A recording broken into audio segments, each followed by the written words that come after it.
95% trader loss தான் ஆகிறாங்க.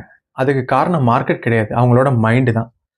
நீங்கள் லாஸ் ஆகிறதுக்கு ஸ்ட்ராட்டஜி காரணம் கிடையாது, சைக்காலஜி தான். ட்ரேடிங் இன் த ஜோன்னு ஒரு புக் இருக்குது, டைம் இருந்தால் வாங்கி படித்து பாருங்க. மார்க்கெட்டில் சர்டனிட்டின்னு எதுவுமே கிடையாது, ஆனால் ட்ரேடர்ஸ் அதை தேடிக்கிட்டே இருக்காங்க அப்படின்னு ஆத்தர் சொல்கிறார். நீங்கள் என்ன பண்ணுறீங்க, வின் பண்ண ட்ரை பண்ணுறீங்க. ஆனால் ரியல் ட்ரேடர்ஸ் என்ன பண்ணுவாங்க தெரியுமா?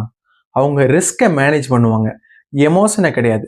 லாஸ் வந்தால் ரிவெஞ்ச் ட்ரேட் எடுக்கிறோம், ப்ராஃபிட் வந்தால் ஓவர் கான்ஃபிடென்ட் ஆயிடுது. இந்த ரெண்டுமே அக்கௌண்ட்டை ட்ரெஸ் ஆகி பண்ணிடும். மார்க்கெட் உங்களுக்கு எதையுமே ஃப்ரீயாக கொடுக்காது, நீங்கள் ரெடியாக இருந்தால் தான் எடுத்துக்க முடியும். கன்சிஸ்டன்ட் ப்ராஃபிட் வேண்டுமா? ஸ்ட்ராட்டஜியை விட டிசிப்ளினை ஃபாலோ பண்ணுங்கள், செட்டப்பை விட சைக்காலஜியை ஃபாலோ பண்ணுங்கள். மார்க்கெட்டை கண்ட்ரோல் பண்ண முடியாது, ஆனால் உங்கள் மைண்டை கண்ட்ரோல் பண்ண முடியும். சீரியஸாக ட்ரேடிங்கை கற்றுக்கணுமா?